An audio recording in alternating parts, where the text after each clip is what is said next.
faction became a rebellion. A rebellion that became one collapsed. Thousands died.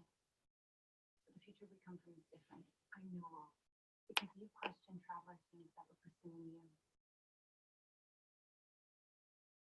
What a traveler would never tell you is that the citizens of Shelter 41 became the center of a movement. A place where human life and decision making was valued over the artificial intelligence that controlled every aspect of our lives. But you're right. I considered our movement nothing more than a subversive faction within what it considered a harmonious whole. The faction became a rebellion that became a war, led by you, sir. Not possible. I promise you it is. I'm a witness to it. I have sworn my loyalty to you in my time, and I do now. And why risk telling me any of this? I would never have approved. Very true. You forbade contact of any kind before we came. And why? We're desperate. The director still holds power over the 21st. Thousands of us came through the flames, but it still finds us. Every day, traveler teams are tasked to seek us out. The moment we're discovered, we die by messenger. Such a hunt, peaceful ties and fight for our future. We still want to save humanity. There's no historians, no finances, no engineers building devices and components in secret. But we have you as a prisoner, as our leader. Your host body is dying. We've activated your beacon in front of your men in order to save your life. We only hope that you'll spare ours in return.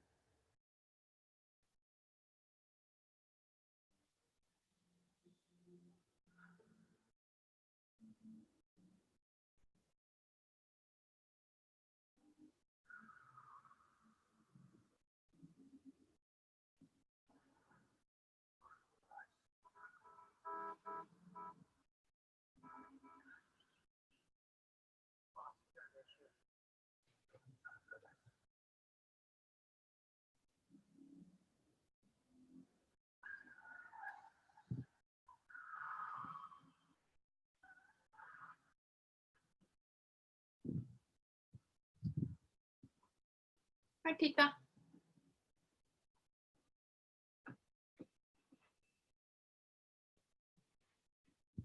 You're gonna die now, Jack.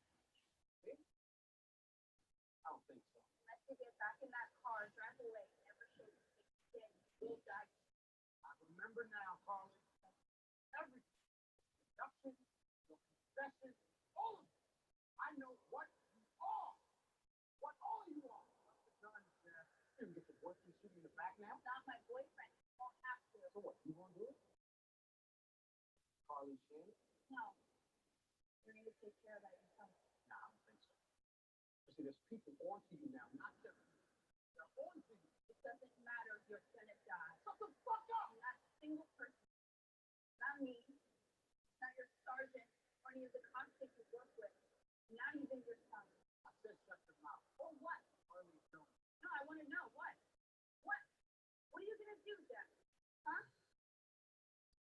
Come on, I'm standing right here. What are you gonna do? Caller? Yes, I am. I'm the Carly you can't believe.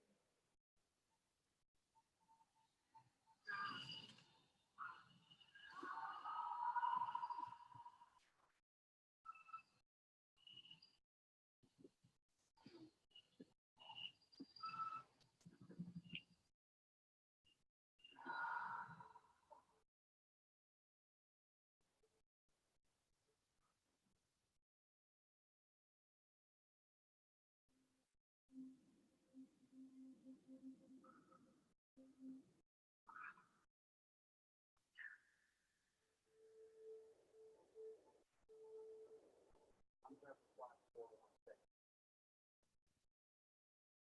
Welcome to the 20th. The director hasn't taken it. Either way. You should get back to the mission. Somebody better die for him.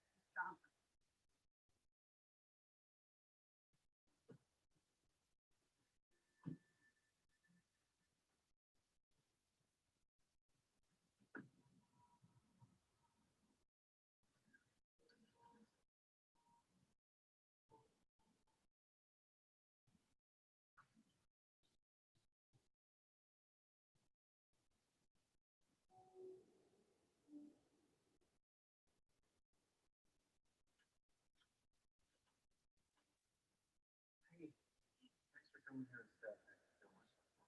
Oh, no, it's fine. Nice place. Thanks. It's where I live. So what happened?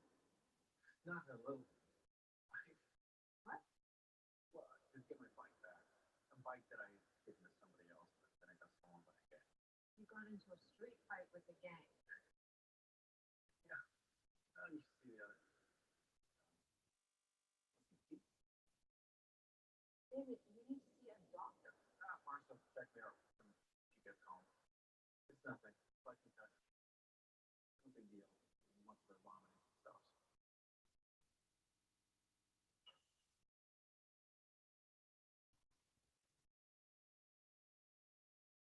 So, what do you know about me? You are from Lewiston, Idaho. You graduated from the University of Washington and received a bachelor's in computer science from Princeton. Your mother is Margaret. Your father is Thomas. Mr. Scott, how did you become aware of this information? You told me. No, I didn't tell you that. Perhaps you have forgotten about this now, as the information is now readily accessible to me. But if I didn't tell you that, how did you get it?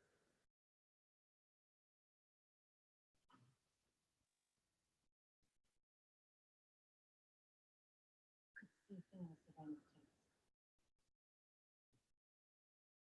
Did you run your diagnostic? Yep, no change. So it's the same as she was yesterday. That doesn't make sense.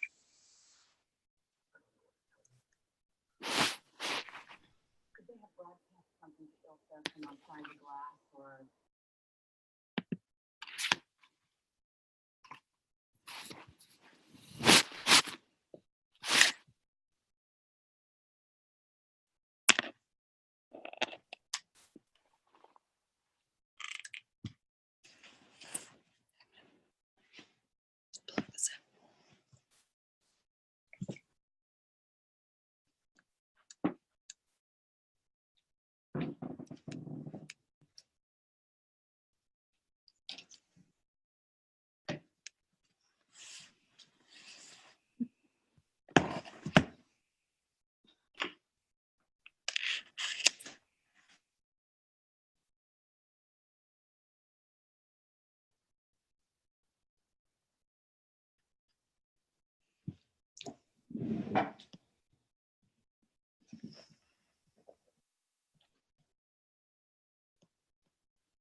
start it now. So welcome everybody to Soul Alignment, Heart First Living.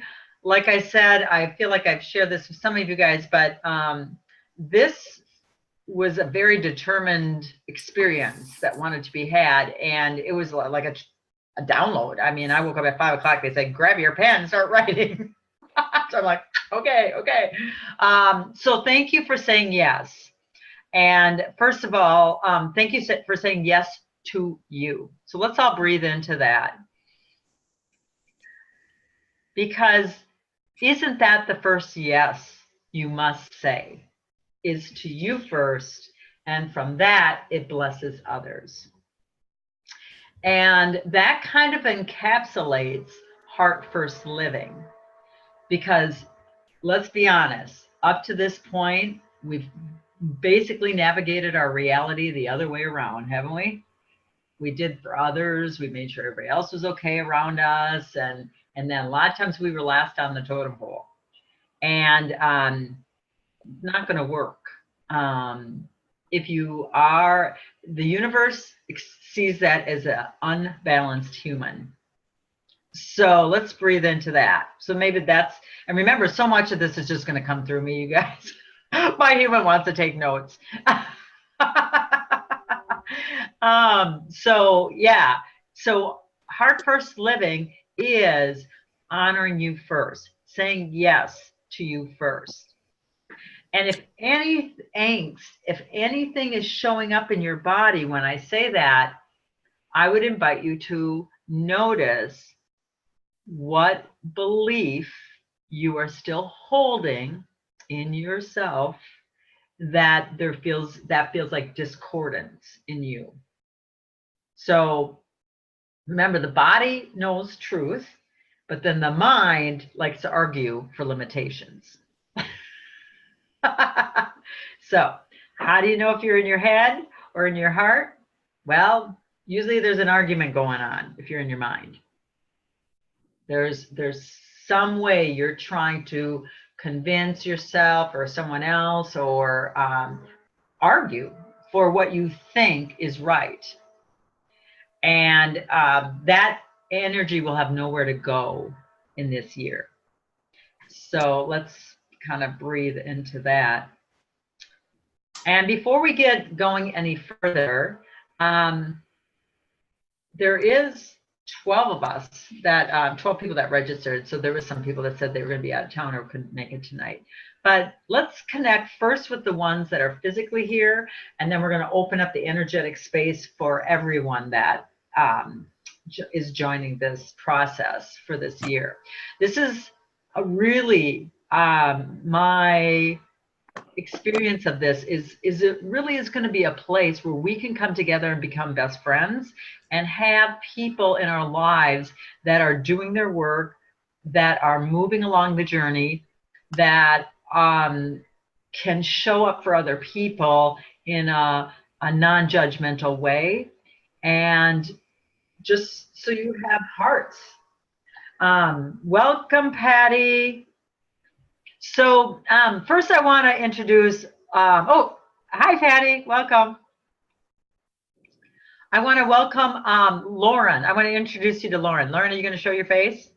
Are you going to hide behind your picture? I had the picture up. I'm just laying in bed. Well, let's see the real person first, and then you can go back to your picture. Oh, that's geez. fine. I know. See, I'm just pushing her. I got a sticker on my... Oh, I know. I hear you. The stickers are good. They can be removed.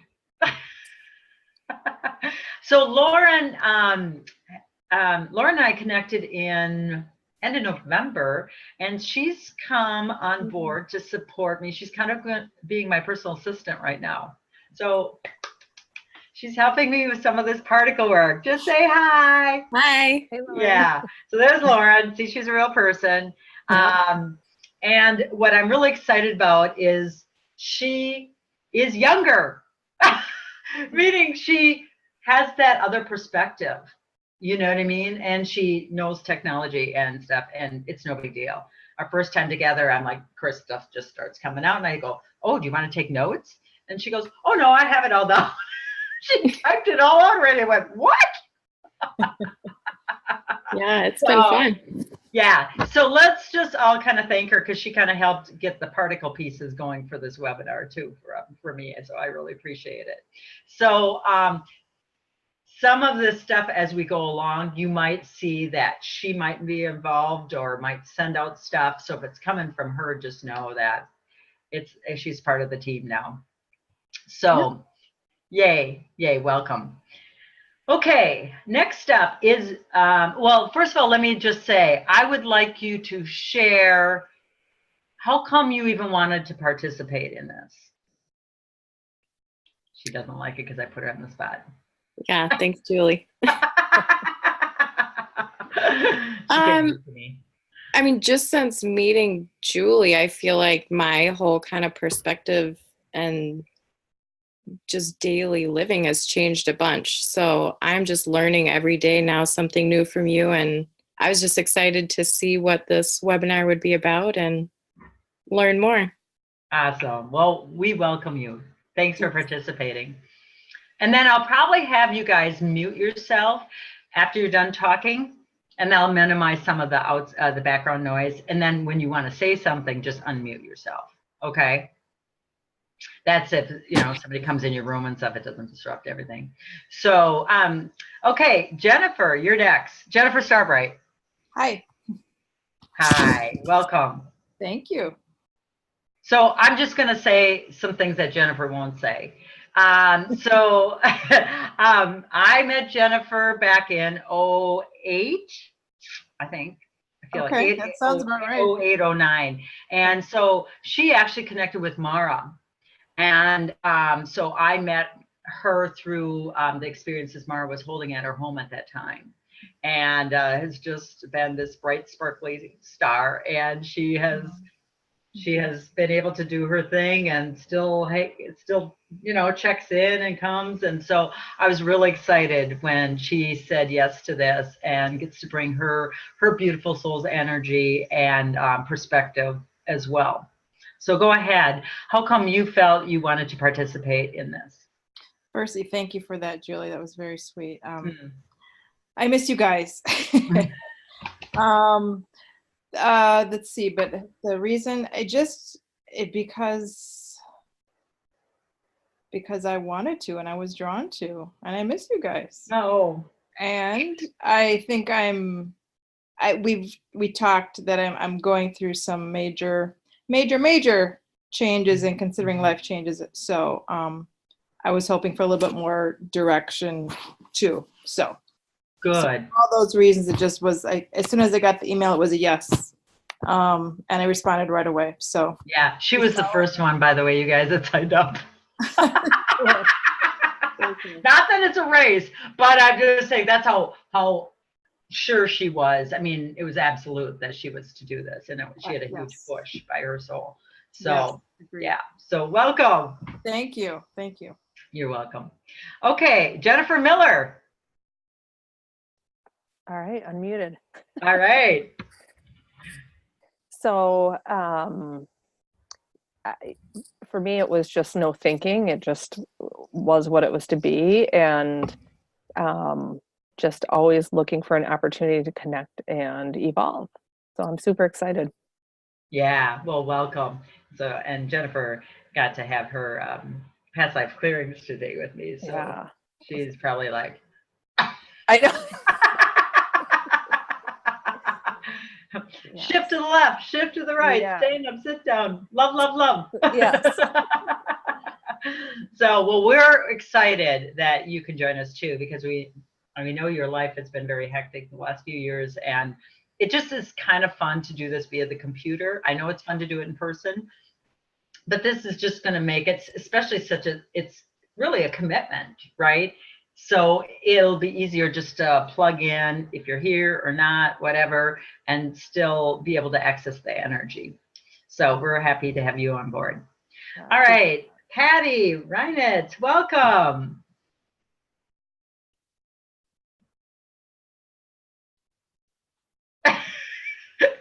We can't hear you.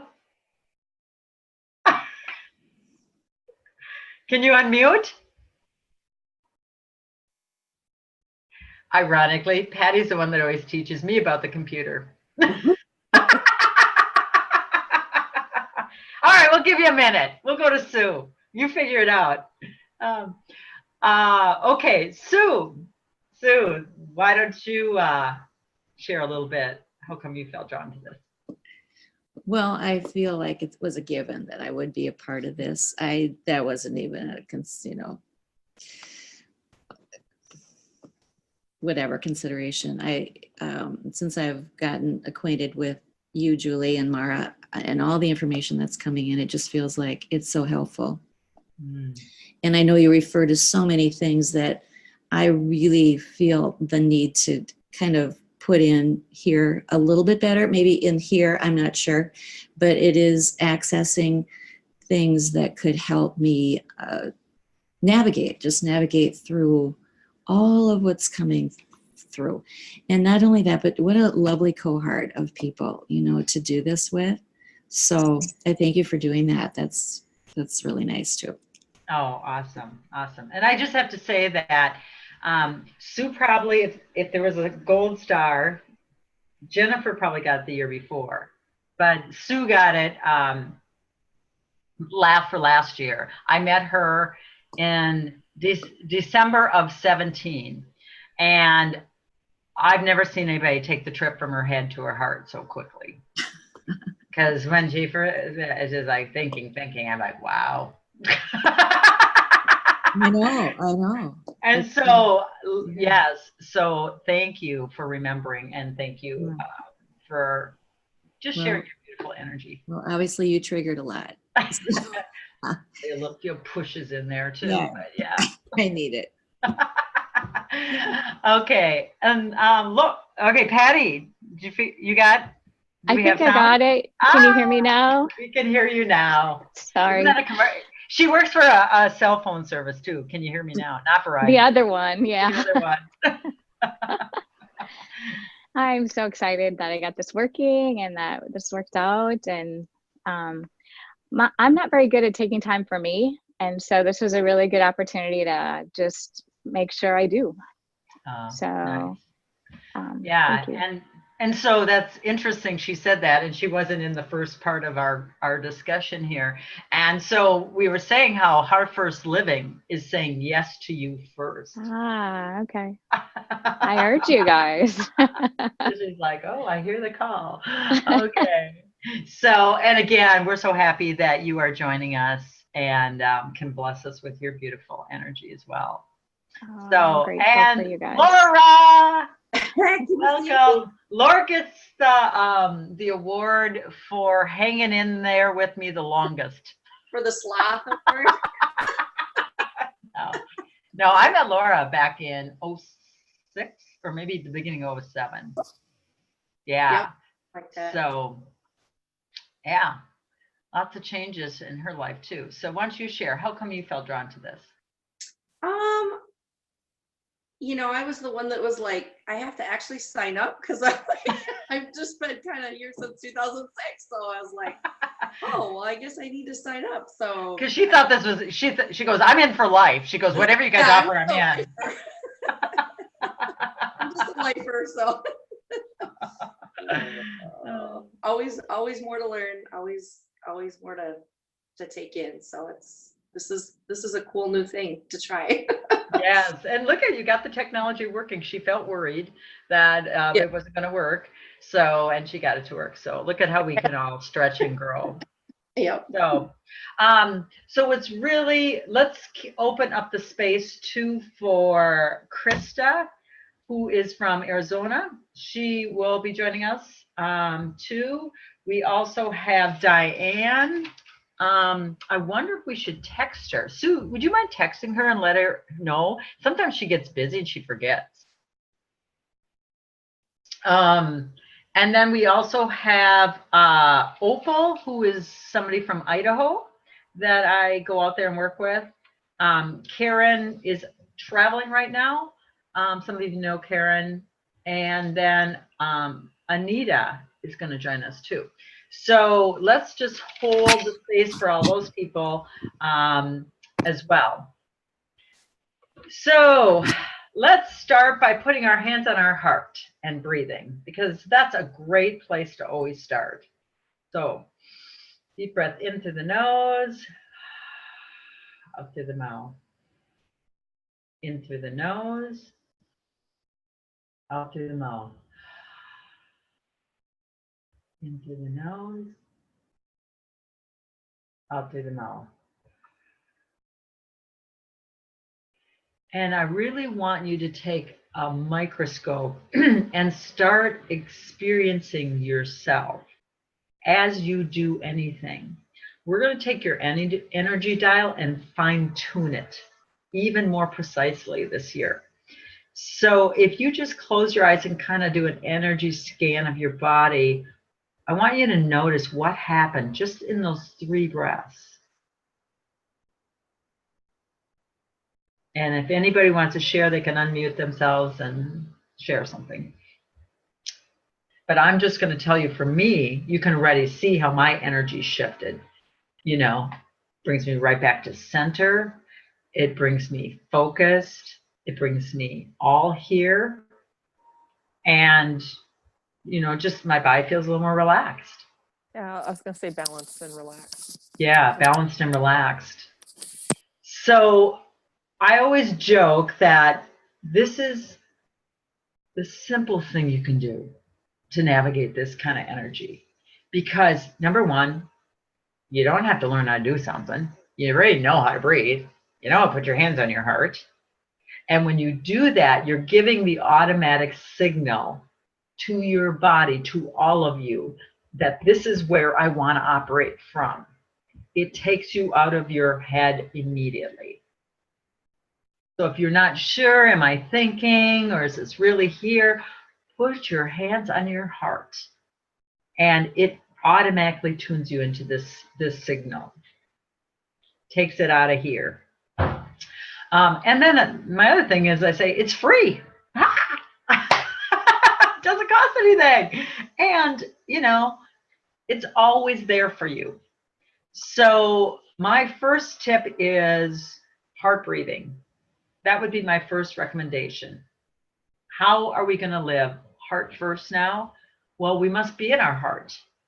So it is going to be very important that you track where you are moment to moment.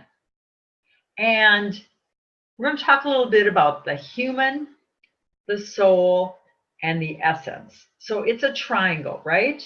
Human, soul, essence. What we are doing is we are remembering how to live with the 3 merged now. So breathe into that. How do we live balanced? Balance the human, balance the soul, and balance the essence. So the first step in doing that, and which all of us, or most of us, have been doing for a while, if you've been doing this work, we had to get the human and the soul talking again. We had to merge our human and soul. So there is a clear channel 2 communication, clear channel communication. And I kind of see my human as like a rebellious kid. And then my soul is more of the wisdom, the parent. And you know what happens to a rebellious kid if you ignore it? They get more rambunctious and they can rear up more. So I literally give myself space for my human to voice, whatever it is. So for example, I get the knowing, oh, you're to go to the store and right now. Well, I don't require anything. Well, go to the store. And then I'm like, I don't want to, it's cold. So I let my human like have its little tizzy fit. And then that too, I move through energy with. And then my soul like goes like this. Mm-hmm. And then pretty soon it goes, yep, well, we're going. We don't care. It's like, get your shoes on, get in the car, because you got to go to school. You know, so that's a way I experience more of an ease between my human and soul aspects. And more, my human just has to sit in the back seat of the car. And less is it peeking its head around going, are you sure you know where you're going, soul? Are you sure we're going to be okay? and so it is getting easier. So does anybody want to share, as I say that, what have you noticed within your own journey? Have you noticed this process? And maybe you do it differently. Maybe you acknowledge your human in a different way. You know, this is just a way I like to make it fun, because I don't mind, why not have fun here? We're going to be here anyway. But within that, there can be stern and seriousness. I had this client that said, well, I like, remember that Charmin commercial where they used to say Charmin is soft, strong and soft. And that's really what we're doing. Balancing our divine masculine and feminine aspects is we're soft like the feminine, but we also are strong like the masculine. It's a blending of the two. And that's what's going to support you in this heart first living. If you do not allow your human to, remember, the human has to do the emotional work. Can you see another reason why it's important to let your human have a voice? Because the human can identify quicker what is there. Because it's the human and the emotional energy that merges the two together. That's why when we start, quote unquote, waking up, we have to do all this emotional work, because the humans totally ignored the soul and the heart and soul, right? It is through our heart that our soul speaks.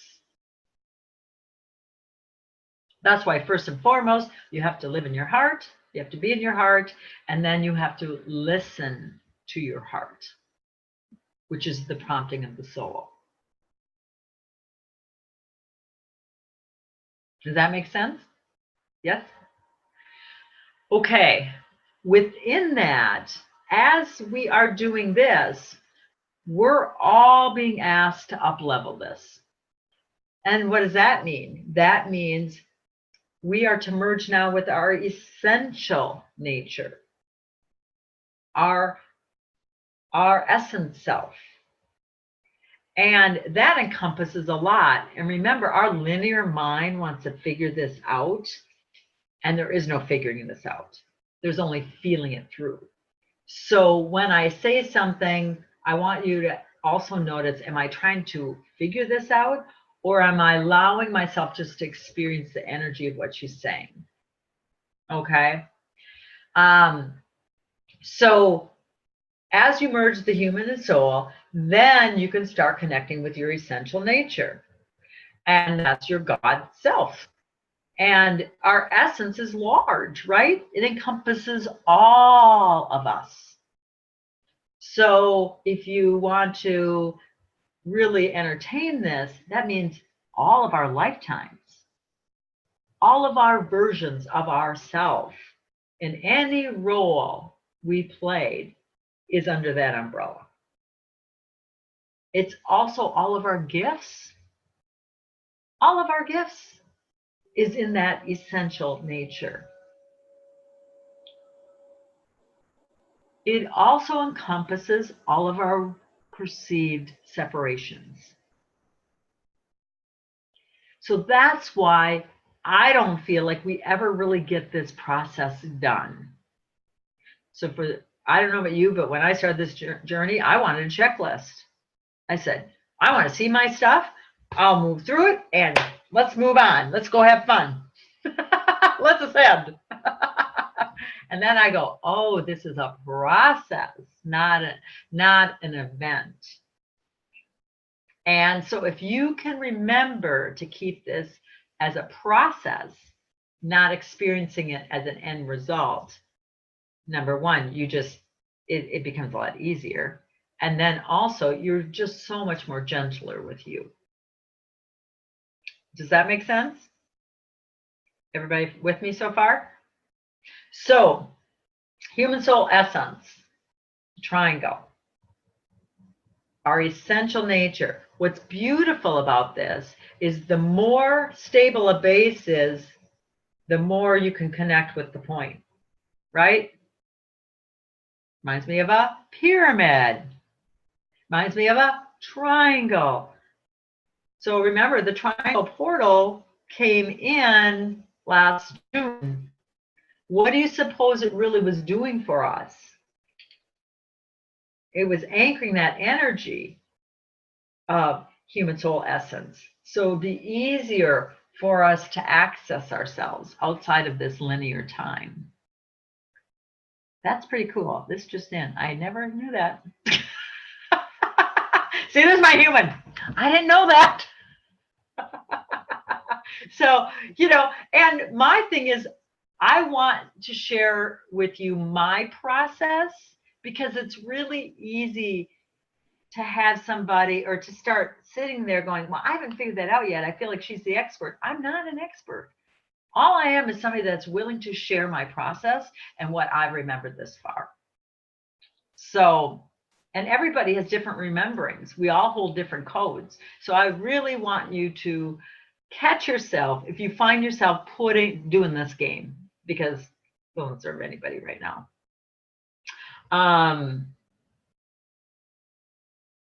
Nobody's home. Went upstairs to think. Nobody's there. Has that been happening to anybody? Where you go up, yeah. Oh, it's an empty room. Who moved all my stuff out of here? It's gone. So Now I know how to respond when that does happen to me. Yeah. I'm like, what? Who moved out all my stuff out of my attic? Nobody's home. But really, this is, again, energy wise, this is going to recede more and more and more. Like the doors are going to close.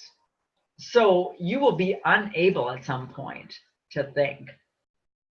And remember, let's do this. Let's talk a little. This was really helpful. This came through on an experience with someone, a session. So if we look at the human and we list attributes of what it meant to be human. So we're talking our ego. And remember, ego is not bad. It got a bad rap because it kind of ruled the show.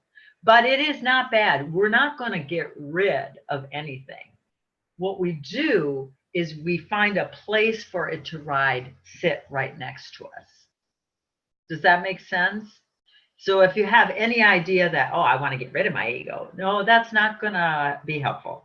Because what's a number one law of the universe? What you resist persists. So, but what you do is you find a place for it to be right next to you. I remember when Mara was doing her thing with her ego, and she just made it SpongeBob SquarePants. Do you remember that, Jennifer? Do you? Yeah. So, you know, she'd just say, well, SpongeBob, she'd have the SpongeBob sitting next to her. So you can do whatever you want. So the human was about ego. It also was about beliefs. It was rigid. It thought it had the answer. It's also about form. And I'm going to write those down and show you guys. It also was about thinking. And most importantly, it was driven by doing. Okay, so I'm going to hold this up here. Let's see it again. Can you guys see this? There we go. Oh, it's backwards. That's funny. I'll have to learn how to write backwards. So, human, ego, beliefs, form, thinking, and doing. Okay? Then we have our soul. Taps us on the shoulder one day and says, time to wake up. Time to start remembering. And the soul is about spirit. It is about believing, actioning, fluidity. Believing. It's about shape. And again, mind can't do anything with that because it's trying to form a picture of it. And shape is ever changing. It's fluid. Instead of thinking, soul is about being.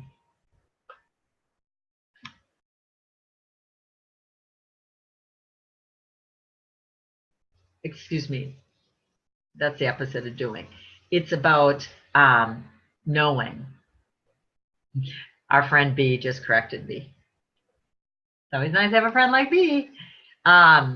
So soul is about spirit, believing. You move from beliefs, form, shape, this is the way it is, this is how it's got to be, this is how I am, this is how I have to be, into believing. You start verbing things. Everything's fluid and moving and more action orientated. It's not stagnant. So what you might say today, it's okay if it changes in the next moment. Does that make sense? Because it's fluid. You might have more information, or you might have more remembering. And it doesn't mean you were wrong. It just means that you have expanded your consciousness and you now have a bigger viewpoint, vantage point. So spirit, believing, shape, knowing instead of thinking. You just know. Diane couldn't get on the call. Oh, come.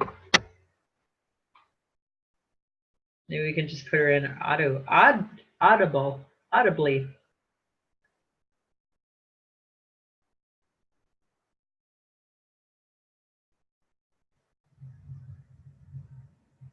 Are you helping her, Diane? I mean, Sue, are you helping Diane get in?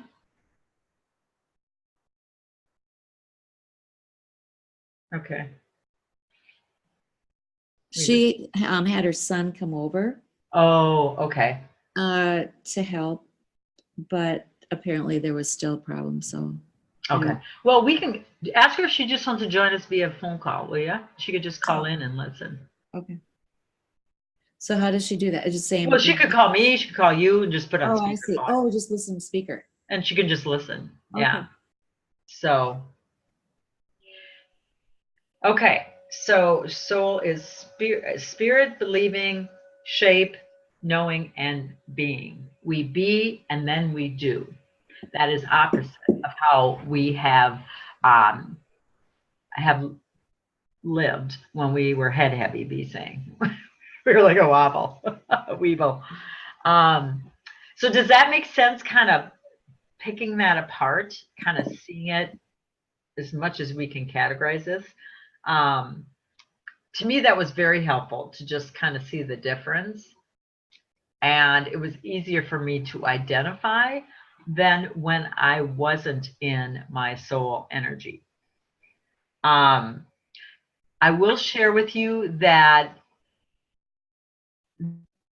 January's forecast, I believe all of you almost have it, is all about pushing the soul. Have you noticed? Have you looked at any of those day by days? I know some of that stuff doesn't make any sense because it's all code, but it's all about soul integration. Soul this, soul that, soul this, soul that. It's really getting the soul up to speed.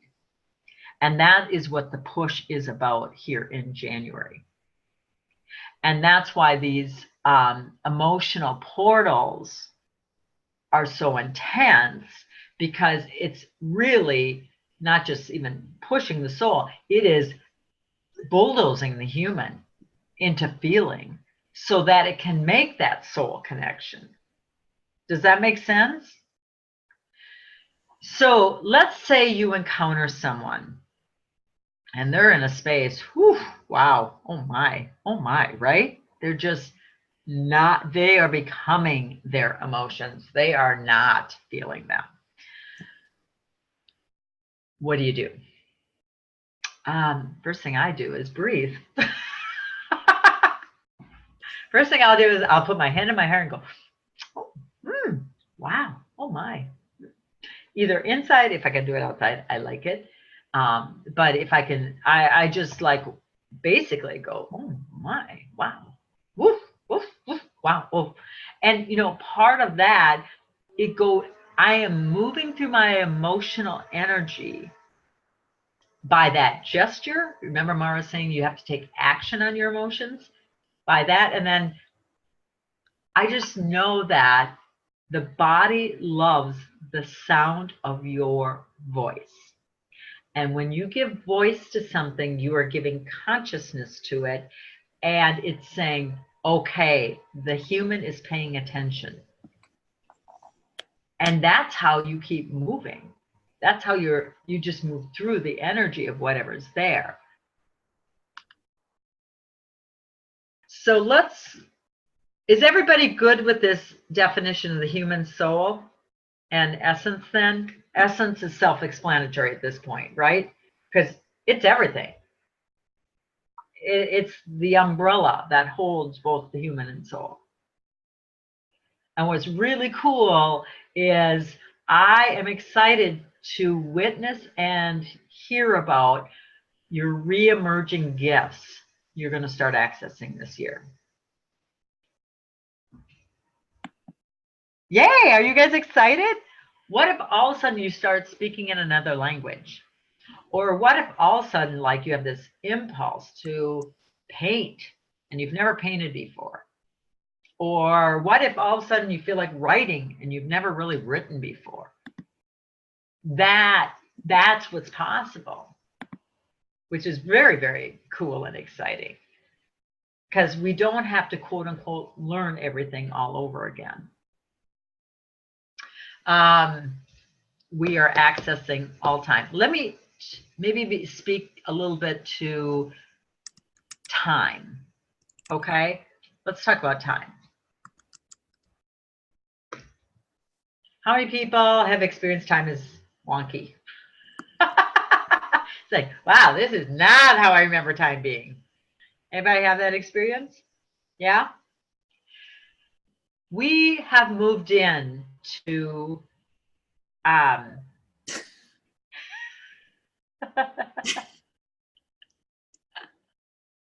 I know, I'm writing backwards. I have to learn the other way. So that's why what I'll do is type up papers too, because this is eventually going to be something. Yeah. But it's not backwards. When we look at it, it it isn't for you guys? No, it's No, not. it's perfect for us. No, it's It's perfect. backwards to me. So, yeah, so continue. Okay, well, let's do share. this then. Yeah, Here, please share. Here you go.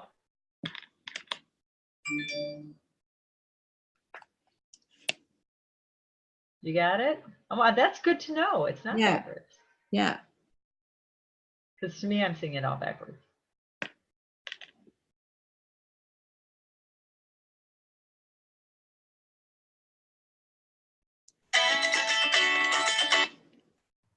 Everybody good? Okay, Diane. Hi. Hi. Hey, welcome, Diane. You going to join us? Yeah, sorry, I couldn't get on, and then my son came over. So. Oh, it's all good. It's all good. So everybody say hi to Diane. Hi, Diane. Hi. Hi. Oh, they're all on Diane. Oh, mute. you know what? They're all kind of muted. Diane. So I'm just gonna kind of pause where we were energetically and open up the space for Diane to share. All you're going to share, Diane, is what called you to this experience? You. She doesn't like me either, Lauren, because I'm putting her on the spot.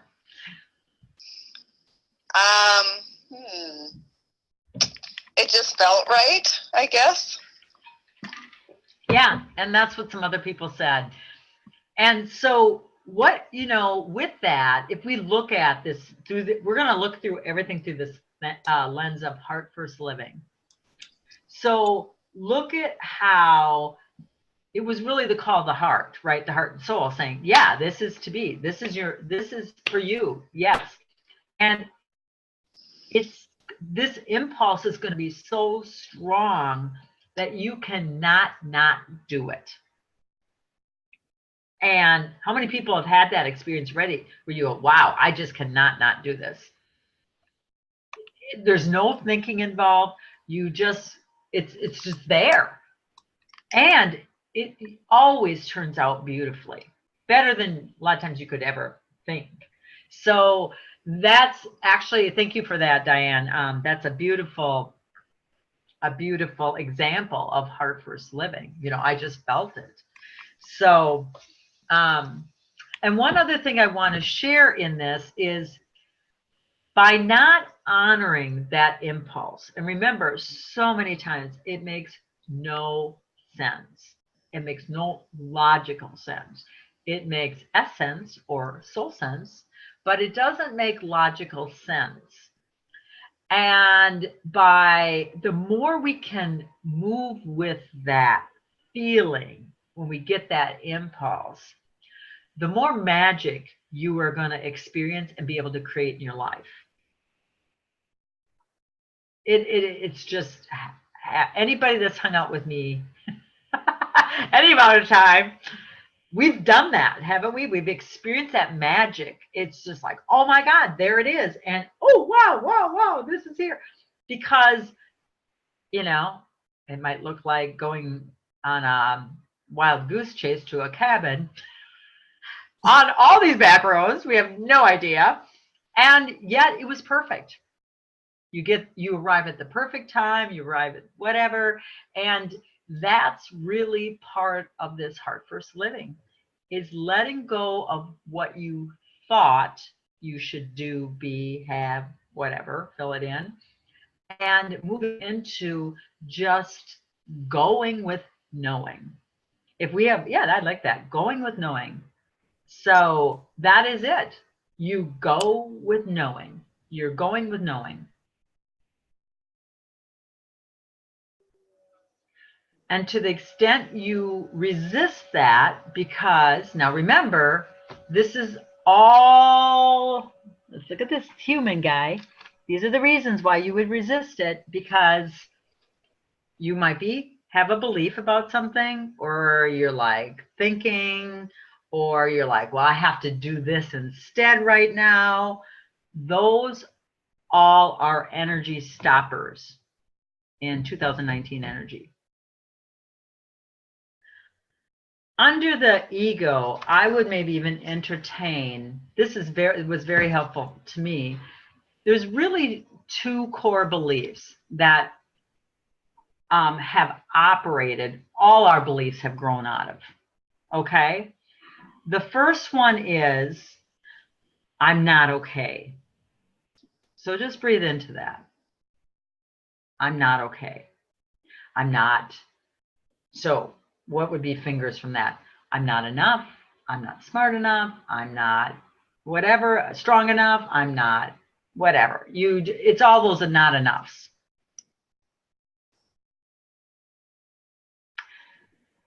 The second one is, I won't be okay. I won't be okay. So I'm not okay, and I won't be okay. Remember, the human part of us wants safety and sameness. It's always looking for that. Safety and sameness. I'm gonna write that down. I will type this up in a document. And then I'll email it to you guys too. Probably be on some pretty stuff or whatever it wants to be on for energy. But safety and sameness. The soul wants expansion and growth.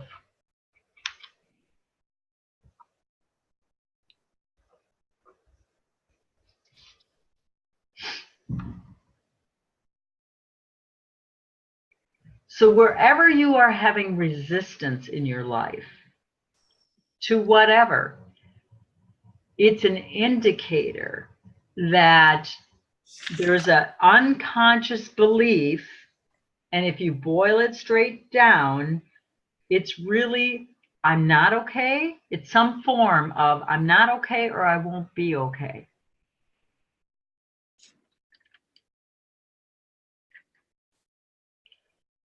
At the end of the year, which we just had, I took an inventory and I walked backwards in this process. It was kind of cool. So I'll share this process with you.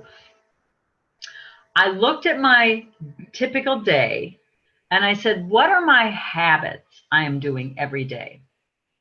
So you look at your habits.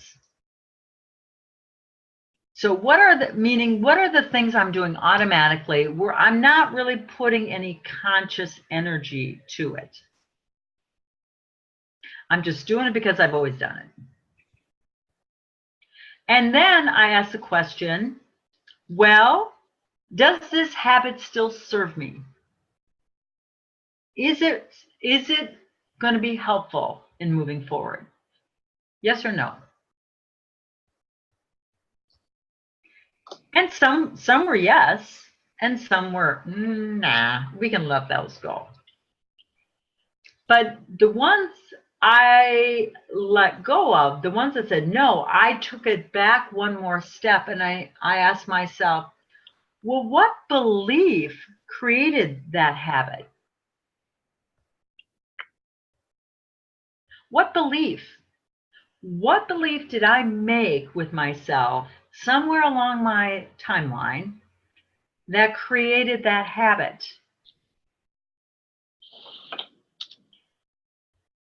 And then once I was able to identify my belief, I asked my favorite question.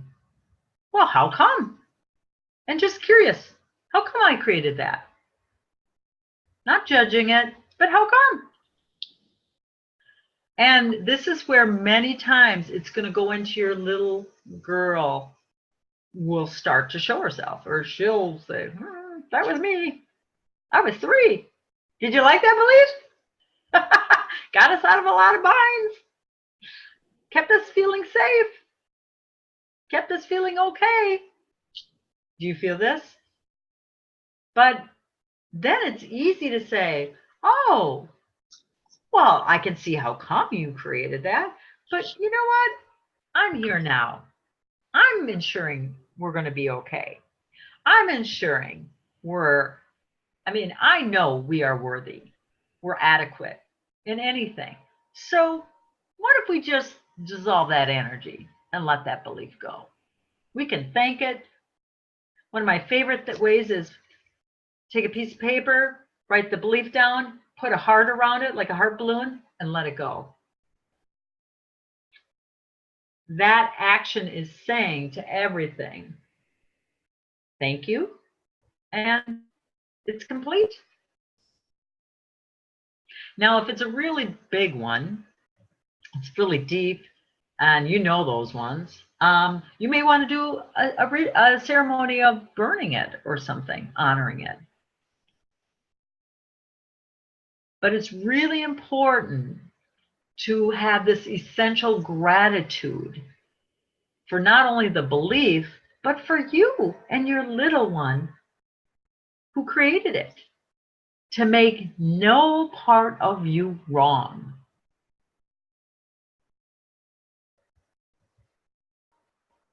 Does that make sense? Mhm. So at this point, I want to open it up. You guys can come back on unmute your microphones, and I want to hear from you guys just what's coming up for you so far. Is there something that has, been an aha for you, or is there something that just makes more sense now, or what? Just share.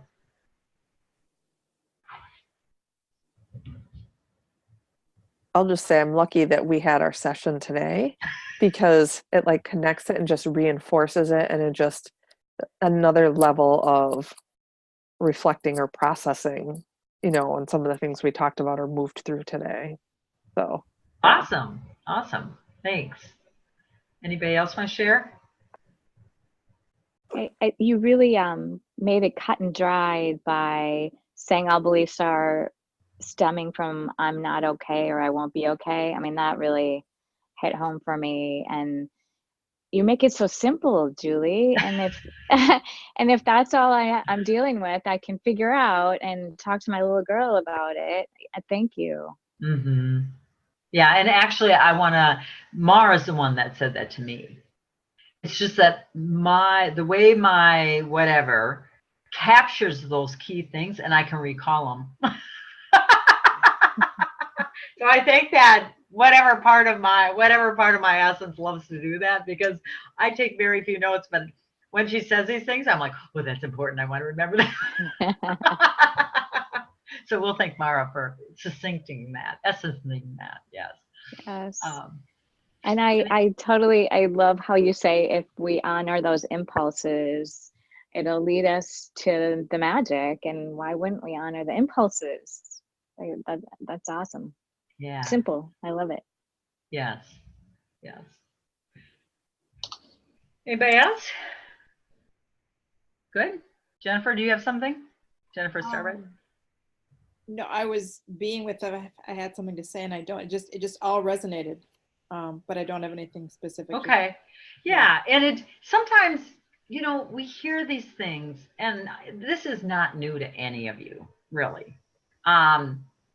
It's just that with our current state of consciousness, sometimes it's like a gear. It clicks in differently. And then you're like, oh yeah, like I get this in a whole new way.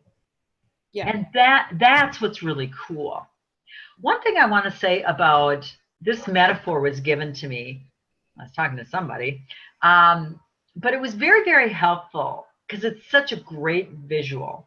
And I don't know, if I can put metaphors to these concepts, it seems like it's easier for me. So when we start out this journey called Earth School, right? Especially, let's say this lifetime, we move into the first floor of a skyscraper. And we don't have access to any of the other floors. So we go about our life thinking, this is it. What we see out our window is it, right? And so then all of a sudden you start waking up or expanding or getting more experiences, and you get to move up a few floors. And then all of a sudden you look out the window and you go, wow, there's another building over there. I didn't even know that thing was there. Oh, look at the roads go over there, and there's some hills, and you're like, wow, this is a lot better view. And then, you know, you keep moving up, then you're on the 10th floor, and you're like, wow, there's actually a garden over there, you know, and pretty soon you get to the 50th floor, and you're like, oh my gosh, what a view. Look at all these things happening at one time. Isn't that a great metaphor for our expansion of consciousness? To me, that was like very helpful, because what we're doing is we're just getting larger and larger and larger views of our life, of seeing us and everybody else. And that's why we can make different choices now, because we have a broader perspective.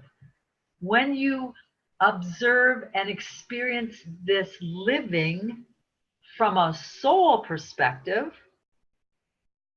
obviously you've got more information, you've got more feedback, you have a better view, and so it's easier to let go of judgments, of beliefs, of all those things that happen in the human being, you know, in the human form. The soul can grasp a lot more. So I just wanted to kind of reiterate that, because that was just such a helpful metaphor for what we're doing here. Okay, so let me go back to see where we're at. This is a little different for me, because there are certain things that are to be covered, and within that I can let it flow, but there is some things that want to be covered. And so it's different for me because I'm like, you know me, I'm like, what? It goes from 1.1 and now we're going whatever. Okay. So we're going back to, oh yes, retracing our habits, what beliefs, and how come. So that is a great process to help do what I've coined our belief appendectomies. Helping us let go of these beliefs.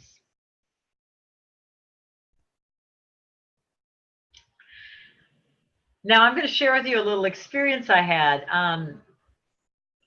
One thing I know, if you were butting up, now if you work in, especially in the corporate world or with people, which most people do, one thing that happens is we are butting up against people's beliefs. So there's a psychology term called cognitive dissonance.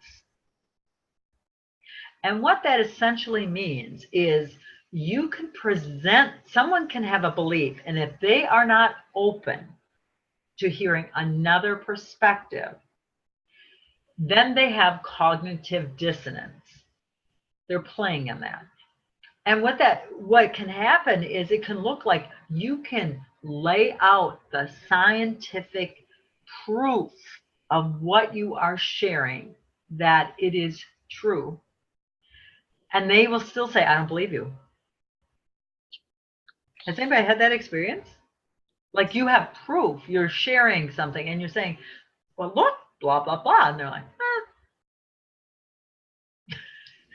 It's important to identify when you're butting up against someone's beliefs, because you're butting up against someone's thinking. And if you try to even share or enlighten them, you will get nowhere except exhausted. It's a waste of energy. Does that make sense? Mm-hmm. We're going to talk a little bit about the soul choice point. Okay? Remember, back in 08, all souls got to choose if they were done learning from the illusion or of Earth School or not. And it wasn't a lesser choice. It was a less ready one for this time by that soul. So I've been kind of looking at that, and it's really starting to play out here now in our reality. It wasn't as noticeable in the slower, when we didn't have as much light on the planet. But now that the spotlight is on, everything's illuminated here. There can be no more secrets. It's becoming more obvious. And I want you just to, this was very helpful when I kind of laid this out for myself. Because if someone made that soul choice, remember there was a checklist of concepts: manipulation, control, more than, less than, whatever, prejudice, all these different concepts of the illusion.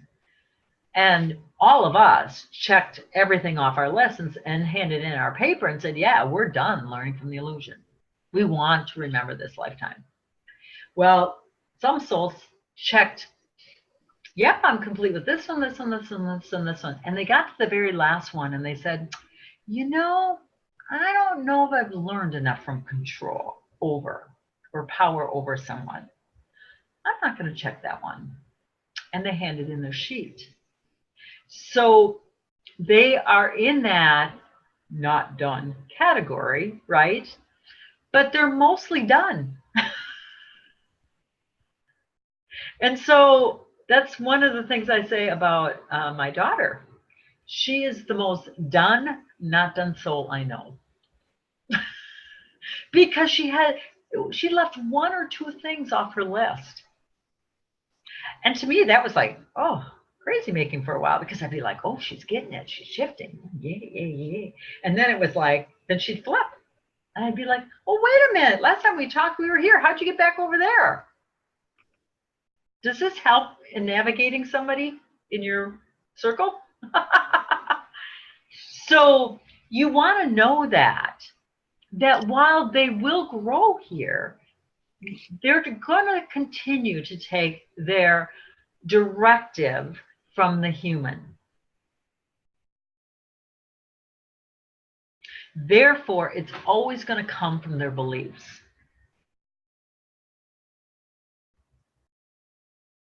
To me, this was very, very helpful. And then there are others that had a lot of things they didn't check off. So they are like really not done. But if you know this, you can stay out of judgment of their behavior and therefore of the person. Because that judgment energy can be a little slippery slope. Now, what we're stepping into as souls that are remembering that there is no good, there is no bad, there is no right, there is no wrong. There has only been learning here. Let me say that again. So the number one human illusion was that there was a right and a wrong way here. That was the number one human illusion, perpetuated by the illusion of the word need. I need to, I have to, I should, those words that literally make you feel pushed, energetically pushed. So people are using those. They will start to literally flag in your awareness because you're like, it will start to just not feel good. And you're like, illusion energy, like warning, warning. And then people will say, well, but Julie, what do you say instead? How can you still state your truth, but use another word?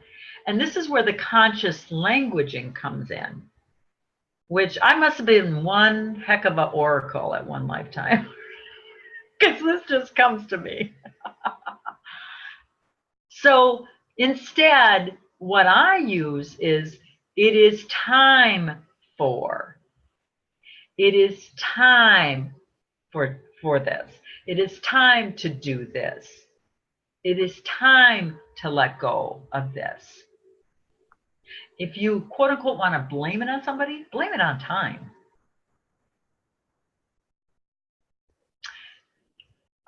If you just check it with your body, just say, I need to, and then say, it's time to. And notice how different your body feels and how it responds. Very, very different energy. Is that helpful? Especially when you're working with people. The other thing Mara and I have remembered is that you cannot talk to these souls because they're taking the directive from the human. Our vibration of our voice is changing, and it's starting to get like, have you ever said anything? People you're like, I swear they didn't hear me. Because it's becoming a vibrational difference. Does that make sense? Especially if you're working with a lot of people.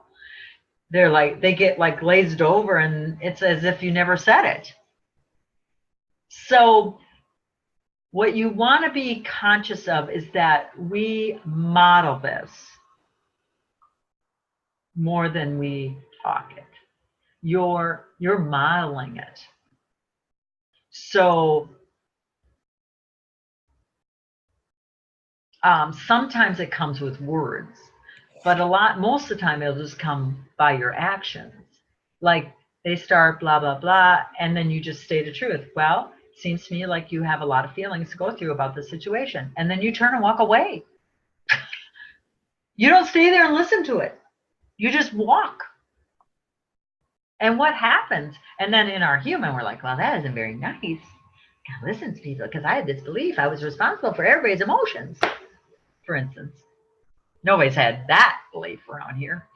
But just walking and letting them sit with their own feelings is the biggest love you can give them at that point. And remember, this big love, the living our very essence love, is not ooey gooey, and it doesn't always look nice.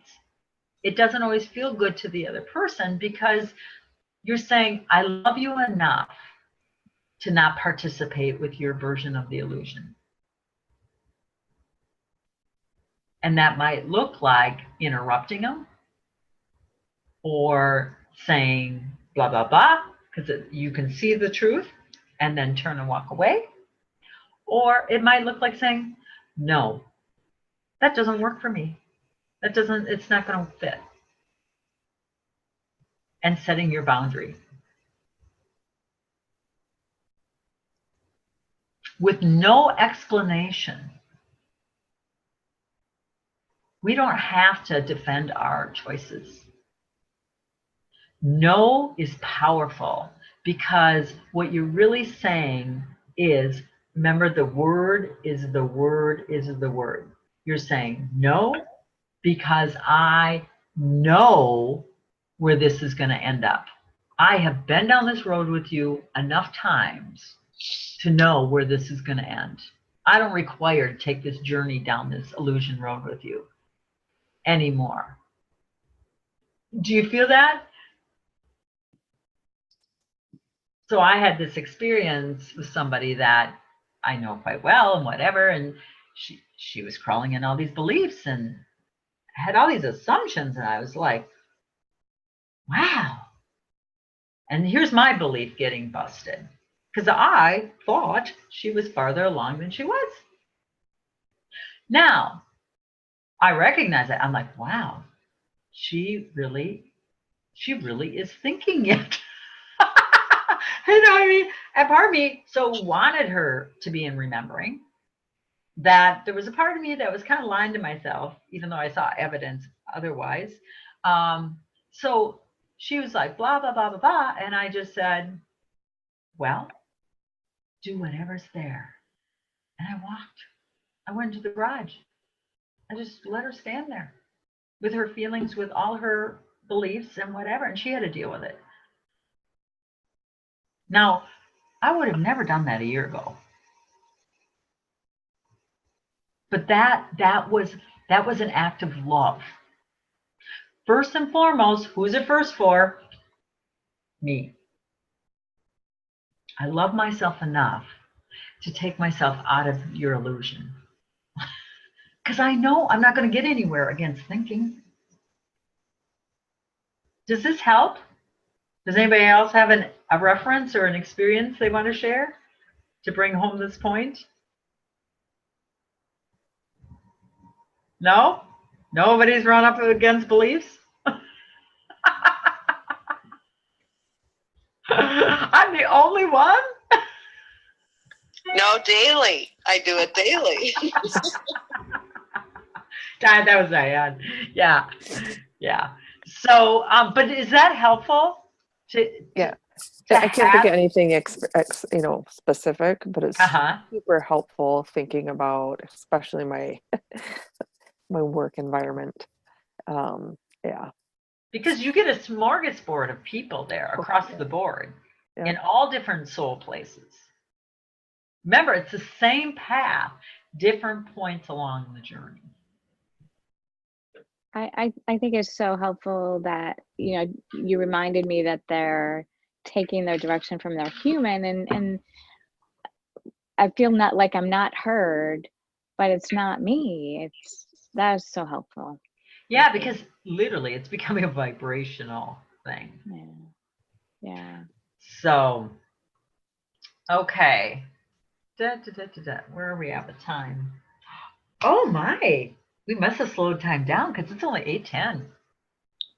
That's pretty good for me. Okay. Any questions or comments up to this point? Anything else? Julie, I think previously you started talking about time. Was there something more you wanted to go into? Oh yeah, thank you. Yes, I did. I wrote down time and then we got habits, beliefs, and how come underneath. Let's talk a little bit about time, because this is a biggie. And again, if you've been following the forecast, Mara's been putting, oh my battery's running low. Hang on. Oh, I got to plug in my computer. Hold that thought.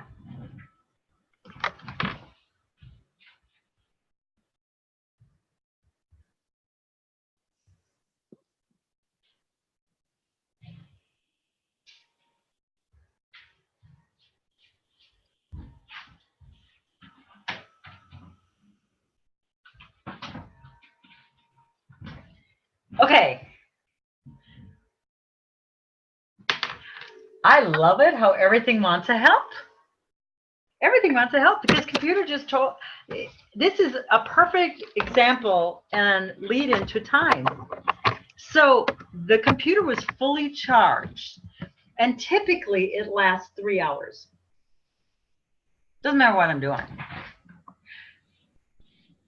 It's been 1 hour and 12 minutes and it's running low. So, and remember, like I go, wow, I have lots of time. So it's almost like we've expanded time here so that we can get in what wants to be heard or acknowledged or witnessed or whatever you want to use right now. Even though it seems in my concept of time, let's say we overlaid the old time on us. I'm sure it would be 9 o'clock by now. Do you know what I mean? It's like there is this, time is not rigid anymore. It is fluid. It is like, it's going like this now. So time is our director now. So just breathe into that. Time is running the show. And it's in cahoots with essence. That's a good way to look at this. This is new to me. So, but that's a great way to put it. It's in cahoots. It's in cahoots with essence. So it's gonna contract or expand. So what is essential can be experienced by the souls present. Now that was a complete download. I couldn't tell you what I just said. So it's a good thing we have this recorded. Yes. So it's going to expand or contract based on what's essential here. What is it? So our souls came together and said, oh yeah, we remember it is time for this. And so then there's time going, well, it is essential for you to cover this, this, plus have time for them to talk. So I'm going to expand time so that all of those things can occur because it is essential for this now time moment. Does that make sense? Mm-hmm. So let's look at this, because in the old energy, when we were more in, for lack of a better word, 3D, right? Time was like sludge. It was like, you know, like we were moving in slow motion, really. So that's why it took a lot of time to set a goal, work for it, and have it come and manifest in front of us in our reality for that experience. But now we are in no time. All time, always time. So what does that really mean? Well, again, this is how I'm experiencing it. Throughout last year, we talked about earth time, air time, water time, metal time, and what was the last one? Well, then it was all time. But Mara had put those out throughout the year. Oh, we're moving in air, the speed of air, right? we're moving in earth. It's really going to be under our feet. It's going to be water. Water was like in March or something. And metal was about courage. Well, it was the element of metal, but it was also MEDDLE, which is metal, courage of the soul, time. So remember, there are so many layers to what is said. There's so many things that were put into place energetically so that we could not miss this. So that's kind of nice. Doesn't mean we understand it all, but we you know, it is supporting us. So now. So Julie, is fire in there? Oh yeah, fire. Thank you. That was the other one. Yeah. So things are heating up, right? So that now we're in all time. All of them merged as we turn this corner into 19. So we're in all time, every time, now time. There was a point too where she talked about how Lemuria, the 3 times, okay? So we have Lemuria, Atlantis, and now Earth time, this current Earth cycle. All of those are right here, stacked up. They're all right below our feet. We have direct access to all time. And that's why we're going to start recalling and remembering past lives more readily. That's why we can access past gifts we've mastered in other lifetimes and just start bringing through the energy and having them be able to, for this human to use it. It's super cool. But I almost see it like it's a swirling. It isn't static, you know. It is an ever evolving dance. It's almost like a spiral that we are dancing with. So we did all this with our humans, but we also are dancing with all the cosmos, with Venus, with Mars, with all the planets and constellations. And they too are moving into all time.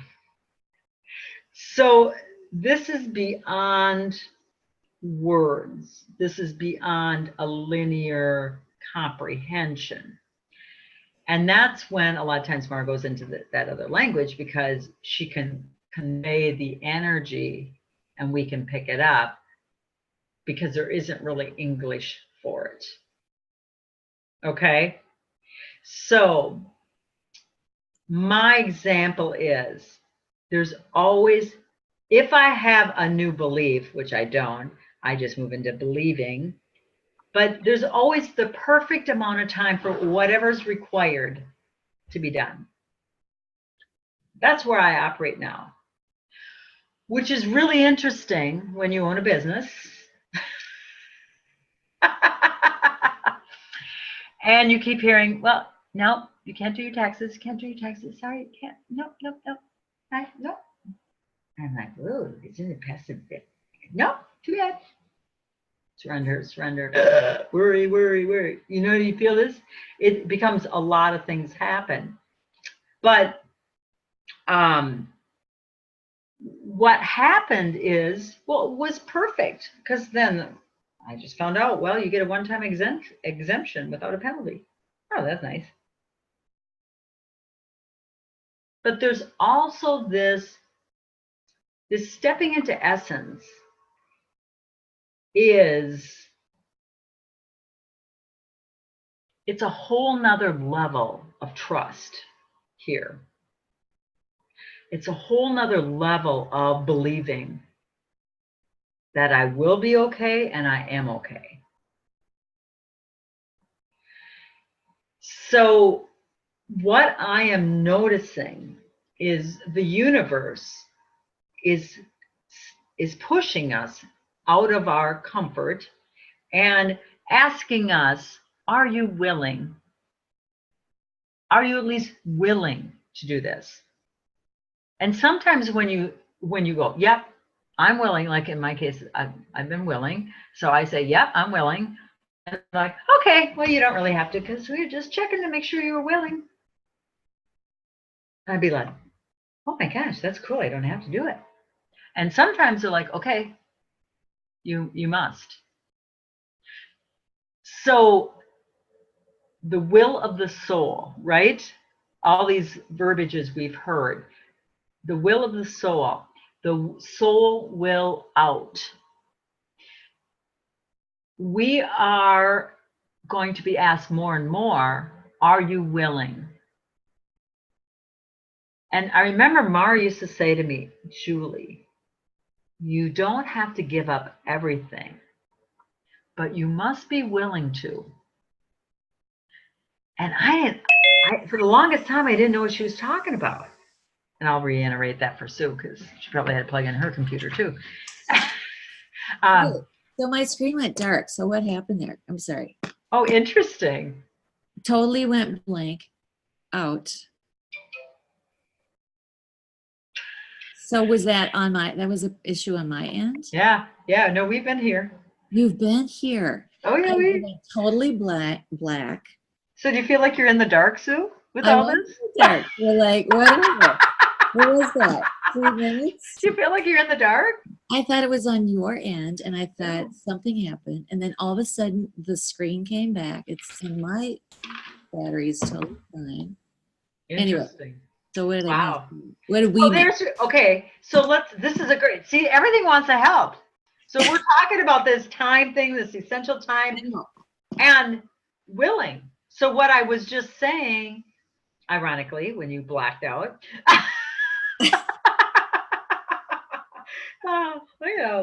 it's I mean, you gotta laugh because it's just it just gets comical. If you don't laugh at it, you're gonna go, wow.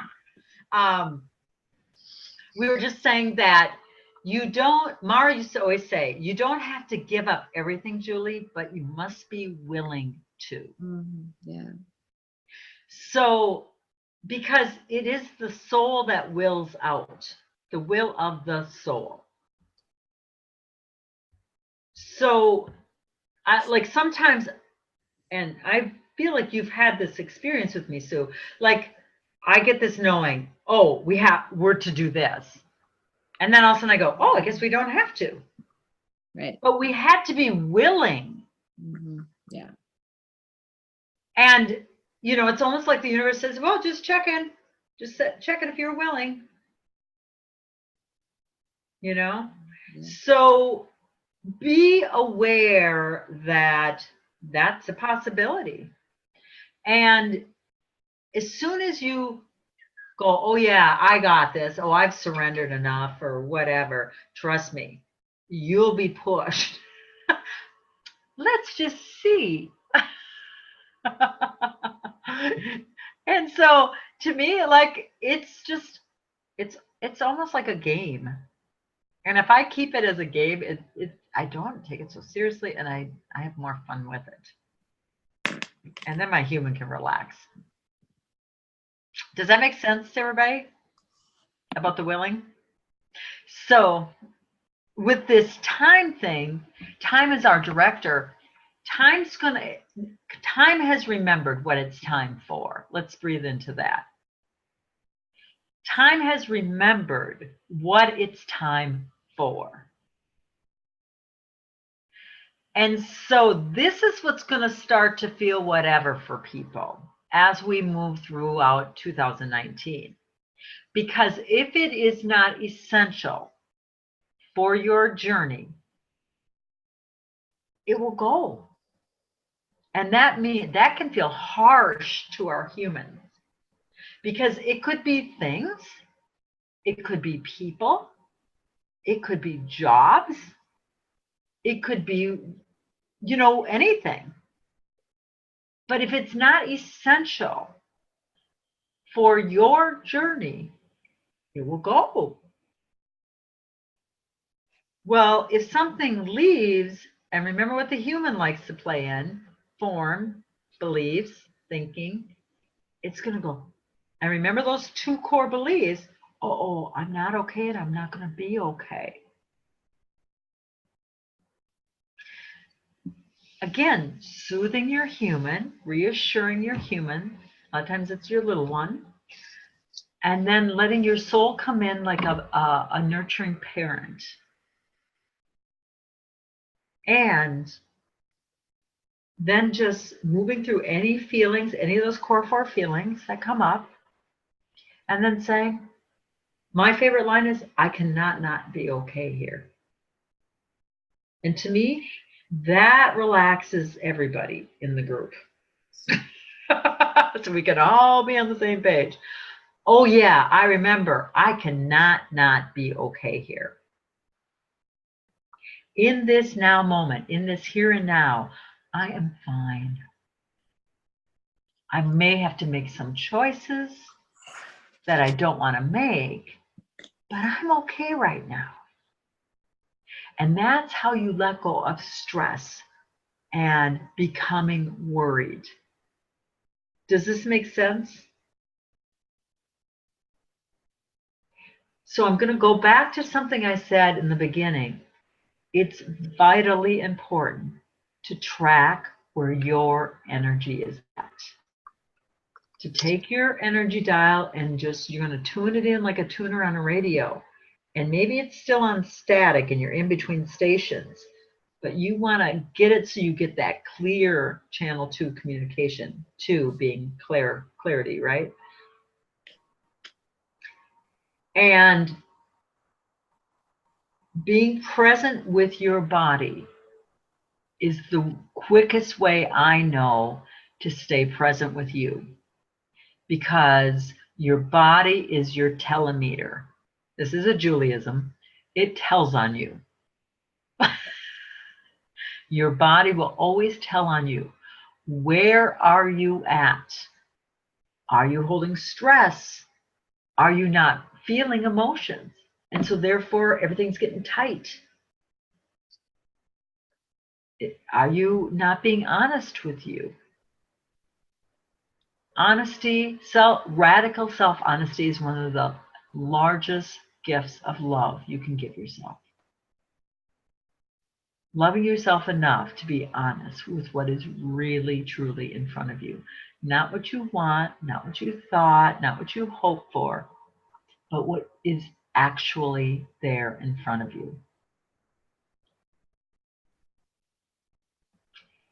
And we've gotten so many gifts in December to help support us in this process, in this moving heart first living.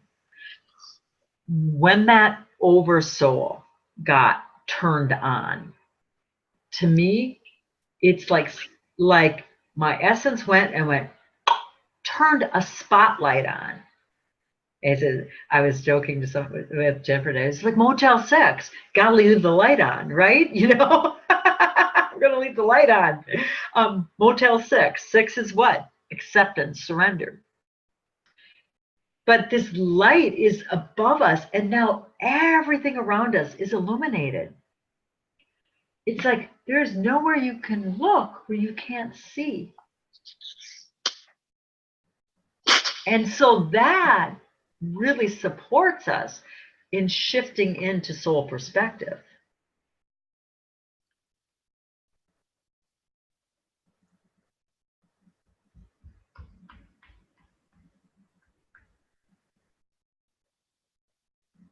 So I'm just looking, I have some papers that I've written along the way about emotion. So I grabbed a few. I'm going to read this to you because you saw me, my awareness went over there. It's what I wrote down was feelings or emotions decimated my thinking and freed me from it. We go into thinking when we refuse to feel. Does that make sense? How good does it feel to think right now? Thinking either puts you in the past or it takes you out of now. It throws you into the future. I'm not okay, or I won't be okay. So that's another barometer you can use. Emotions decimated my thinking. and freed me from it. Thinking is fragile, but the heart is strong. Thinking and the heart is not compatible.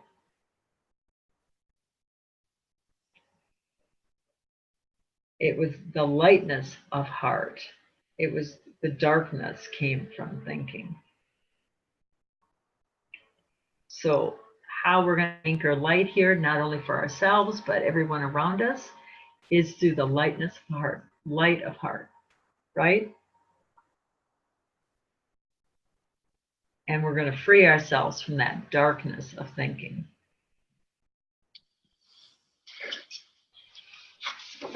That's pretty cool.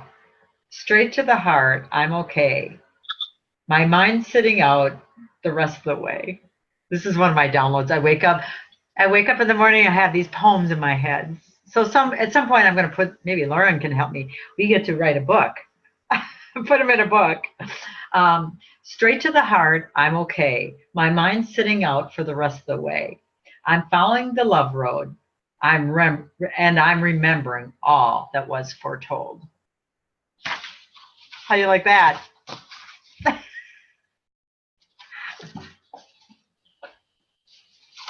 Okay, I'm going to read to you something else that I wrote somewhere along the way. Oh, I even dated this one. It was 8/10/18. So next time we're going to start doing more code work, okay? So you can start recognizing and interpreting when you see numbers, when you see colors. What is the code for that? Because when you start to kind of know these codes, it makes this game a heck of a lot more fun, because you're always getting messages from the universe or your higher self or your essence or your soul, whatever. So what I wrote was on 8/10/18, why does the heart feel so it can be free? So breathe into that. Why does the heart feel? I can just hear this is a morning, I was just waking up. A lot of times I don't even turn the light. I just start writing. Why does the heart feel? That's my human, right? And I hear, so it can feel free. Our soul's journey is a fascinating one. In the past, we have been so consumed with our human experience of the illusion, we pushed aside the soul's reason for even wanting to experience this in the first place. But now it is a time to remember, recollect, and recall the truth. The truth of what this is about, what it was for, and the reason we decided to come in the first place. However, in order to do that, we all must stop the way we have learned to unconsciously operate from a place of safety and sameness, and do the deep inner work of uncovering, unlocking, unblocking our true essence.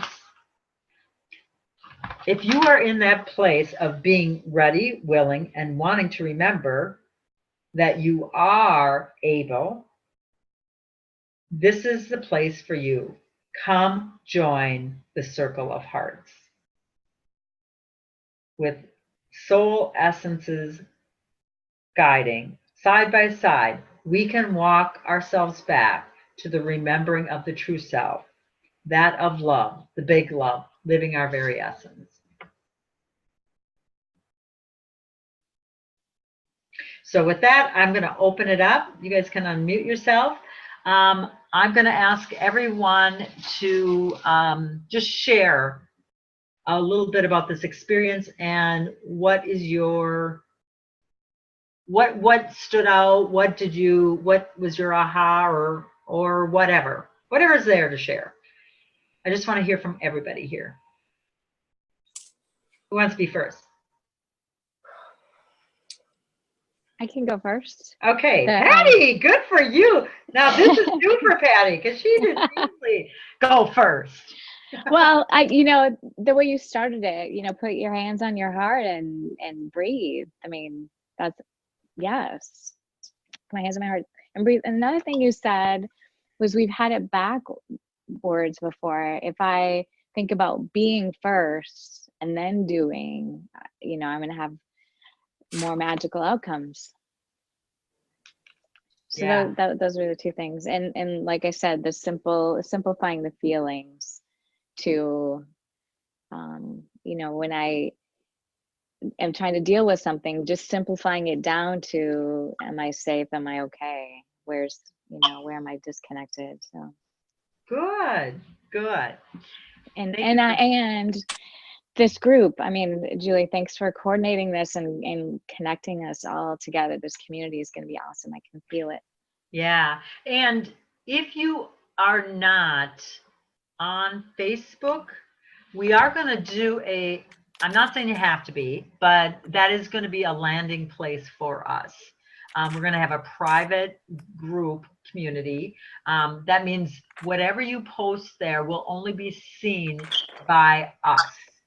It won't be, no one else can access it. So if you haven't gone to the Simple Alchemy and liked that page recently, it got wonked up. Facebook has done whatever. Even if you think you have, go back and like it. Make sure it says you are following. No, follow it. Because you have to follow it in order for me to invite you into the group. Okay?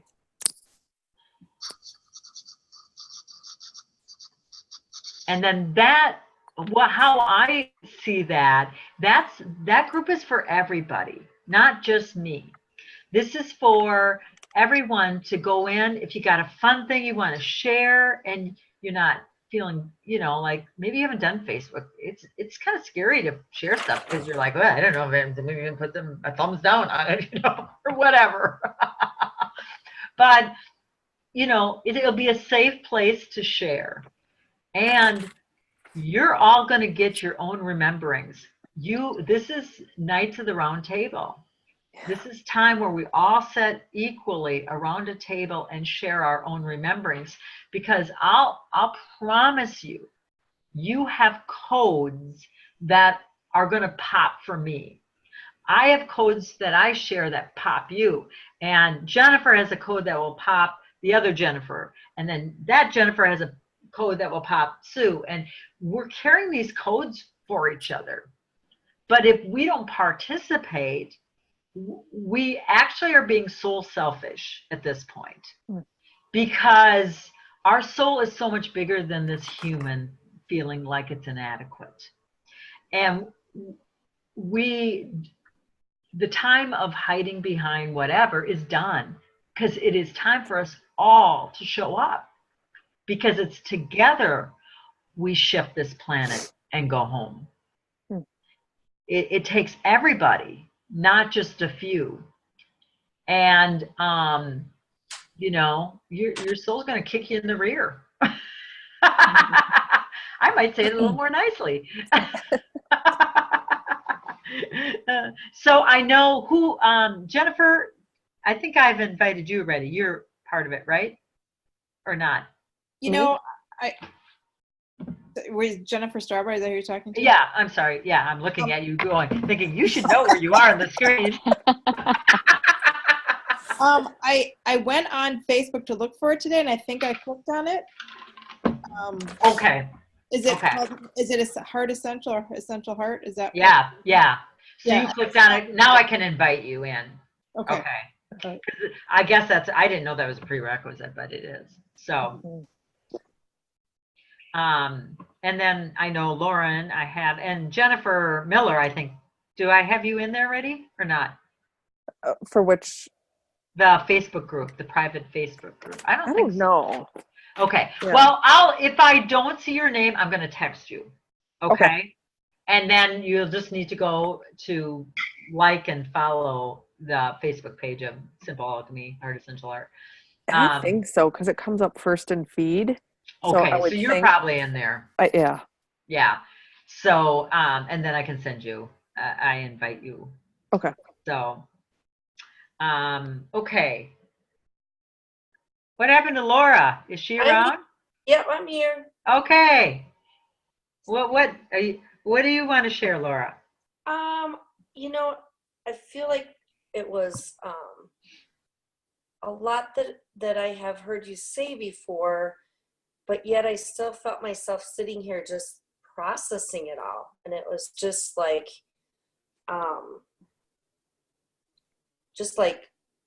a lot at once for me. Like it was Okay. like, whoa, this is like a lot of what. So I felt like I was quiet, but I was like processing this all again, and it hitting me in different ways, you know. So I don't. The one that stood out was the soothing your human, your little girl, and letting your soul come in to kind of be a parent.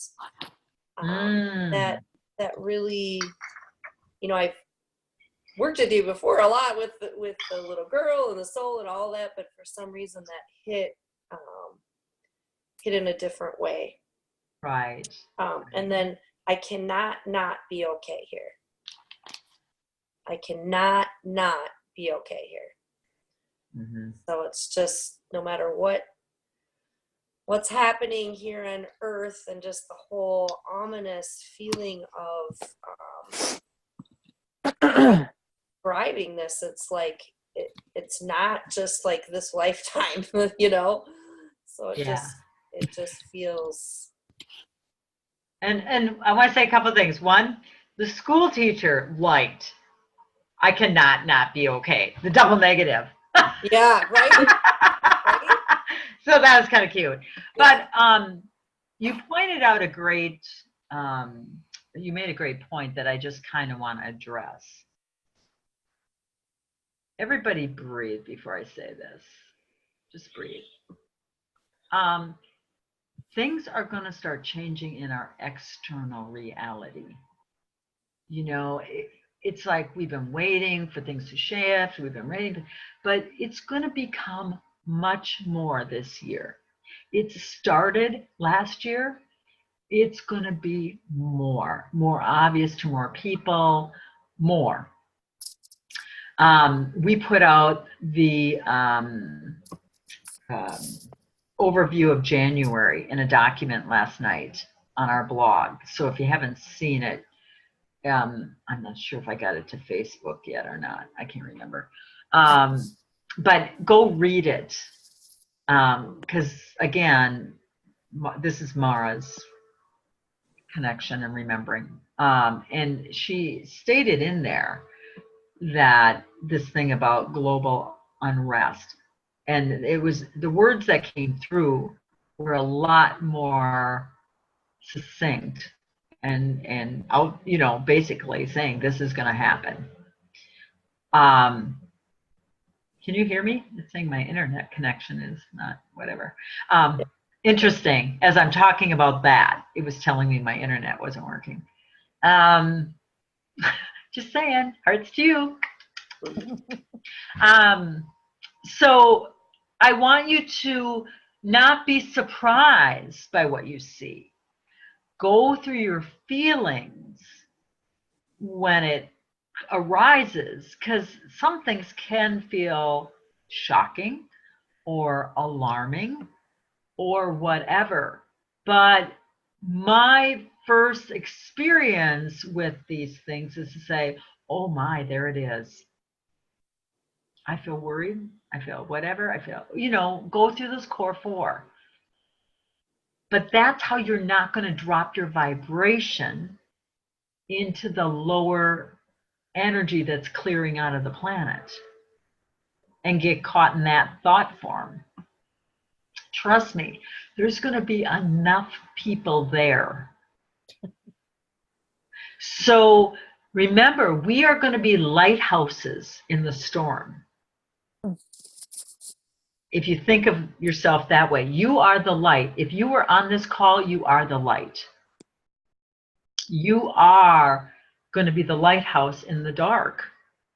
And you don't have to say anything. You can just beam your heart light out to a room and it can shift it. So know that your heart is the most powerful thing right now as far as creating peace where there might be unrest. And I find it interesting I'm saying all this. I'm just saying, this is my human. I feel worried. My human's inside going, oh, I'm worried.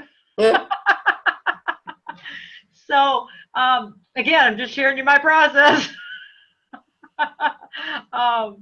But, you know, we all know intellectually that these old systems aren't working and they must come down. I know that there is a lot of help here and they're trying to do it with the least amount of fallout as possible. So, but just remember, everybody's in the same boat. So, you know, like, whatever. I cannot not be okay here. You know? So I want to just kind of piggyback on that. I feel like that was important to say. Lauren, why don't you share? You're sitting back there all cozy.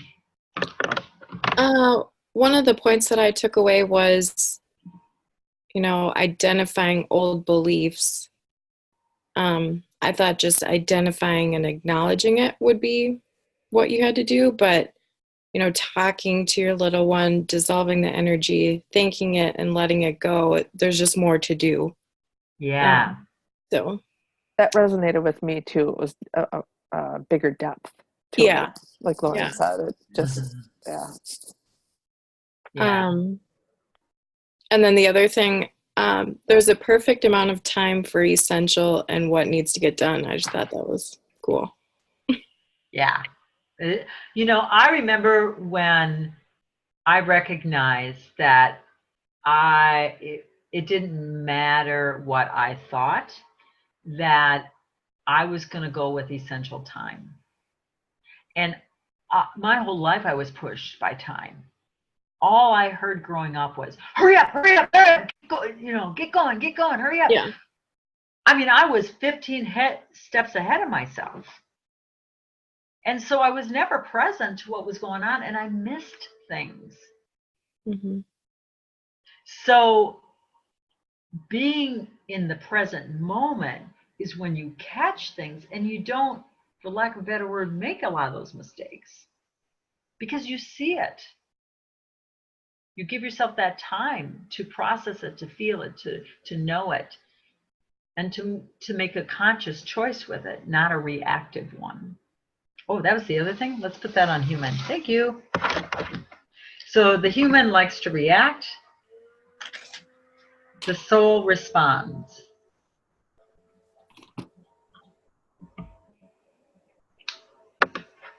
We'll probably add to our list. We'll see. But thanks. Thanks for that, Lauren. Who else? Sue. I kind of want to just piggyback off of Laura, because a lot of what you have stated, I have heard as well. And then it's interesting that so many of us have mentioned the beliefs, because that really kind of in the habits. And I did the heart around the belief, because that is something, again, to know that that was then, that was a habit at that time.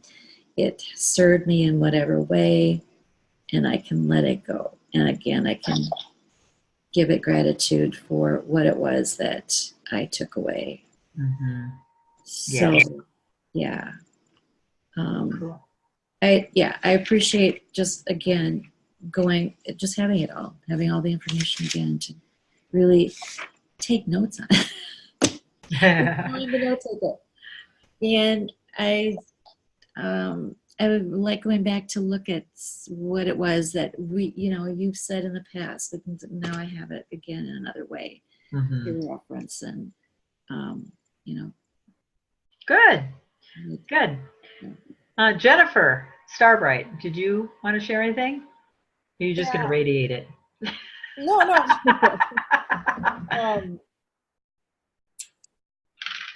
I was just thinking how all this information helps.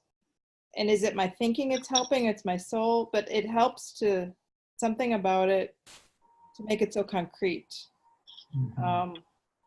Again, a lot of this stuff I knew, but had forgotten or just so it's lovely to have all these reminders, especially like the one about checking in with yourself.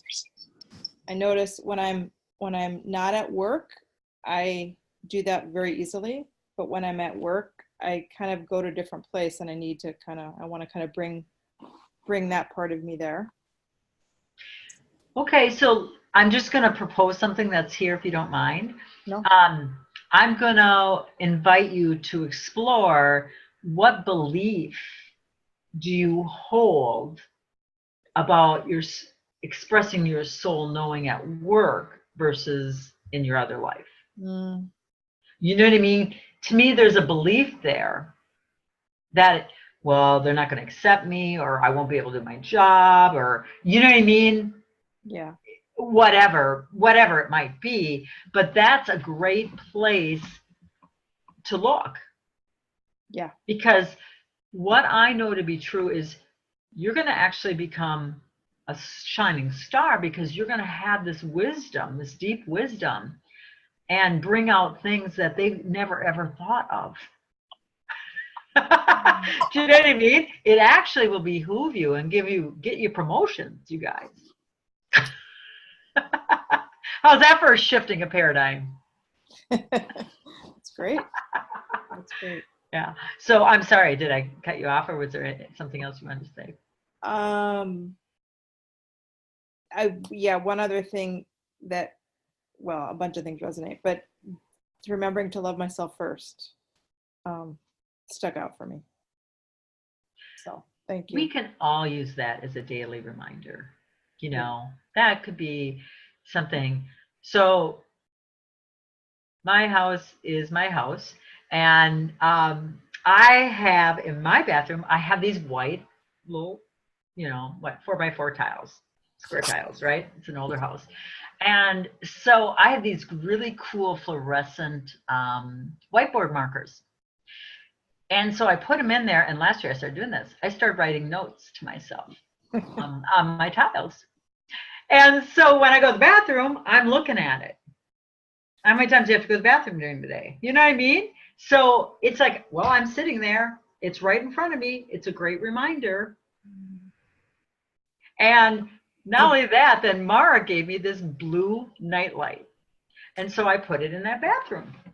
And what's cool, it's like motion censored. So a lot of times when I go in, I don't even turn on the main light, because I just have that. And so it took the fluorescent and glowed it. Oh. So now it all glows. So you got to find where you can have fun in the simple. That is where your joy is going to be found. It's going to be in the delight. You must become like a little child to enter the kingdom of heaven. Well, the kingdom of heaven is within you. So what is all that really saying is you have to make sure that your little one feels safe enough so she can come out and express her curiosity and wonder. And that's your direct link to your happiness and joy. Does that make sense? Yeah? Yeah. So, okay, with that,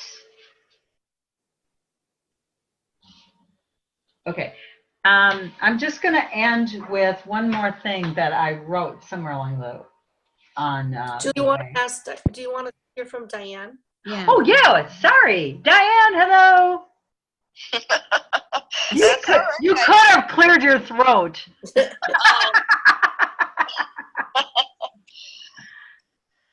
No, I'm just pretty much what everybody else said is what I was thinking. It's just kind of an affirmation for me. So okay, yeah. 'Cause I've heard it all, like pretty much all of this before, but it just kind of affirms and puts it into a more of a knowing for me. So it's good. Awesome. Thanks for sharing, Diane. Okay, so this is another little thing I wrote. Fall on hard times, right? Instead of hard. it's time to fall on hard times. There is, or fall on hard times. You don't have to fall if you stay in your heart. You are meant to be and live the one memory of love. The fall will always be. You won't pull someone into your heart if you are in your head. You can't reach soul if you are not in your heart and soul. You cannot lift essence if you are driven, if you're not driven by your soul. So I'm going to read it again. Fall on hard times. You don't have to fall if you stay in your heart. You are meant to be and live the one memory of love. The fall will always be. You won't pull someone into your heart if you are in your head. You can't reach soul if you are not in your heart and soul. You can't lift essence if you're not driven by your heart and soul. When you move into essence, there is no other choice. Stay in you, your heart. We got this. How do you stay in your heart? It's your mind that brings you down.